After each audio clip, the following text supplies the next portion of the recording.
All right. Let's get into this next video, man. One last guy here. Who we got? Velus. A lot of people down on Velus, man. What's going on, Nomad? What's up with that?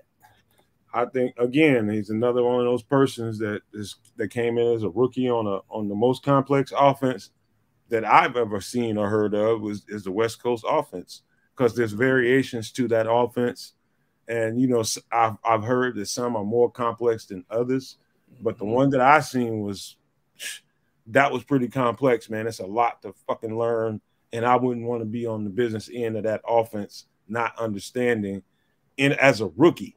You know what I mean? As a rookie, to have to learn that offense, and nah, man, it's just rough. It's almost not right to put a guy on the field as a rookie just now getting this offense into the system. So, hey, man, Velus is I tell you one thing. Velus is an incredible football player that I think people lose sight of that. And it's like, okay, Velus might or might not make the team. Bullshit. Yeah. That is a special football player. It's just we got to see his flaws openly during live games and at the worst times possible. And it made him look the worst he could possibly look. And so that being said, you can't take that back. It's on tape. You got to redeem yourself from that. What I think is Velus is ready to do it. And so what you have in him is an absolute Devin Hester. Is what you have. That's our Devin Hester right there.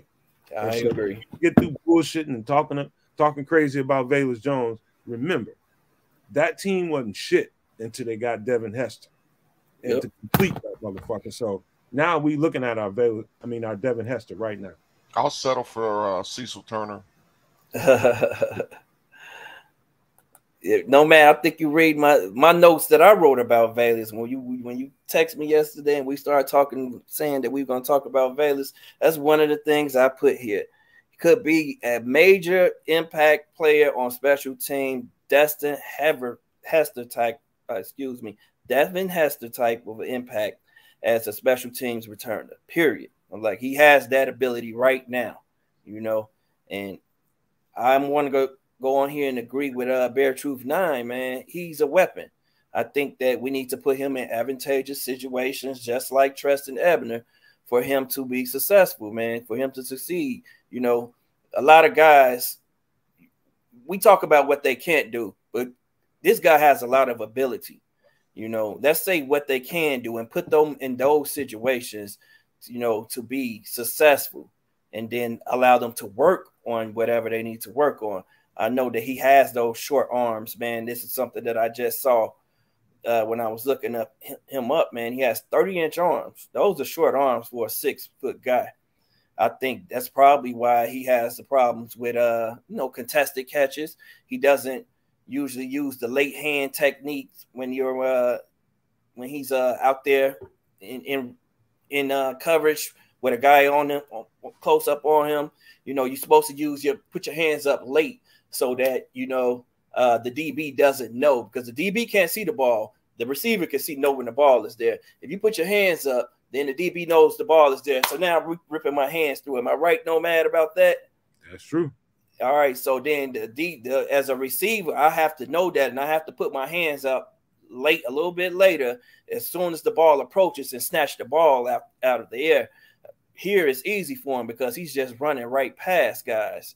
When he gets clear in the open field, I don't think anybody can stick him when he's in the open field. Against a zone, you send him on those crossing patterns, get him the ball on some bubble screens. I think that's how we need to weaponize this dude, man, and just, use him for what he's good at, as opposed to, trying to make him something that, we want him to be. And I think a lot of pressure is off of his shoulders as a receiver, so he can become Devin Hester and a weapon on offense this year.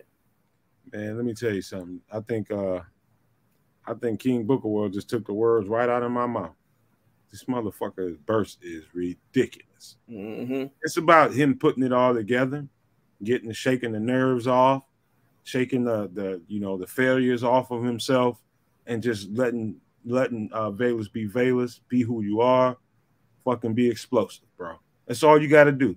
He's absolutely the most explosive football player we have on this team. I ain't gonna say by far now that we got Tyler Scott, but he's got a distance on Tyler Scott. This dude is explosive, man, and you just don't give this away. Right. You don't give this away. This ends up on the fucking Lions and Don Bird talking shit to us. You don't release this or let this get on the practice squad. Are you nuts? Yep. Yeah, I don't see in any situation where the Bears, where he doesn't make the 53-man roster. He showed us towards the end of last season what he is and what he could be. He had some pretty good special teams plays. He had a few offensive plays that were pretty good towards the end of the year. He had some struggles early on in the season, but towards the end of the season, he picked it up. Like we said, this is a difficult offense to learn. Every offense is a difficult offense to learn. And this guy just needs that opportunity to get his bearings under. Yep. Look at this. That's the shit. Setting up blocks. Look, I'm going to set the blocks up without losing speed, too. Didn't lose speed. Still setting up the blocks. That's what we want to see. Sam, this dude you don't let out of your building. Man, you don't let this out of your building. Period. I don't give a fuck what you think about how his freshman year was. He had some problems. But you don't let this shit get out of your building. This is too much dynamite. This like giving somebody a nuclear bomb to light your ass up with. Because you got to give him the opportunity. He, once again, was a rookie. He pays attention to the details because he brought in his own whiteboard to camp last year, to take those notes. And he was criticized early for that missed hookup with Justin Fields on a deep ball where he dove.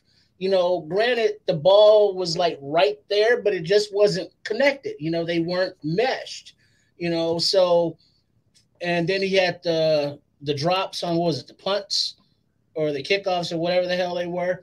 So his mind is going faster than his body's working right now.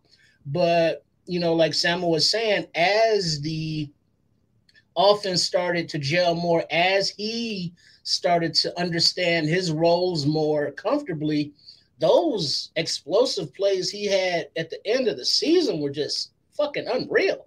It was just crazy. He was just open and gone.